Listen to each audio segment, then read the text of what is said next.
साथियों पुनः उपस्थित हैं एक बहुत ही बड़े टॉपिक के साथ और ये परीक्षा के दृष्टिकोण से बेहद ही महत्वपूर्ण है।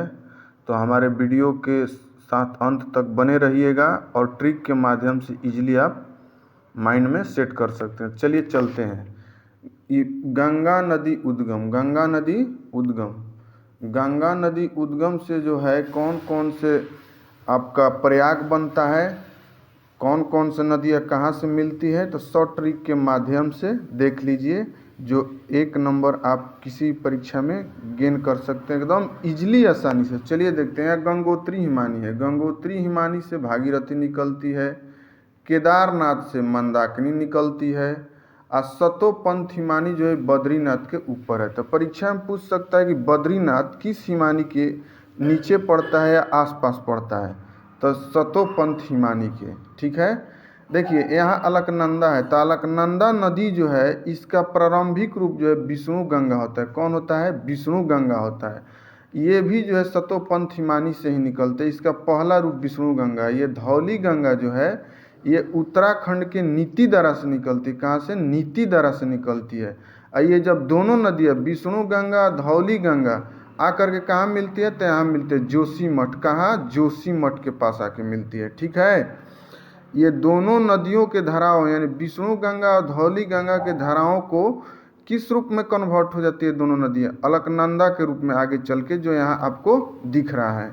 ठीक है, तो यही कह सकते हैं कि विष्णु गंगा और धौली गंगा दोनों नदियाँ जोशीमठ के निकट विष्णु प्रयाग के पास मिलती है। तो एक चीज़ क्लियर हो गया। क्या क्लियर हो गया?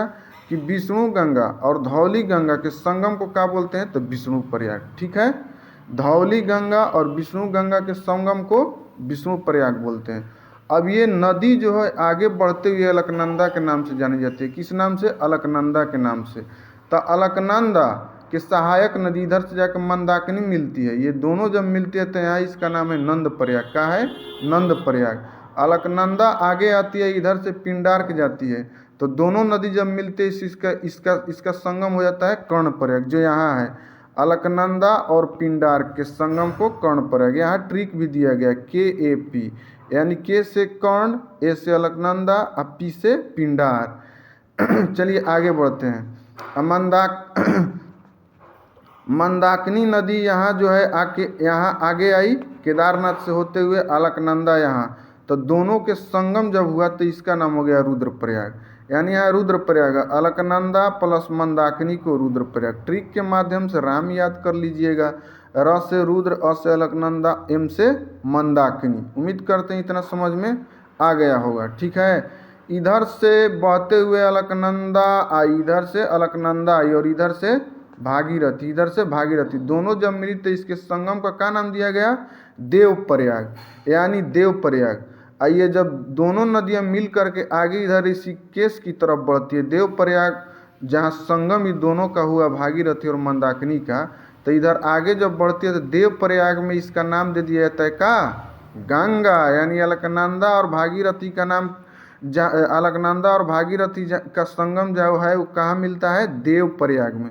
इसको इस ट्रिक से याद रख लीजिएगा। DAV, D से देव, A से अलकनंदा, V से भागीरथी। ठीक है, आई विष्णु गंगा धौली गंगा बता ही दिए, तो इसको आप अपने मन से कोई ट्रिक बना लीजिएगा, बेहद ही आसान है।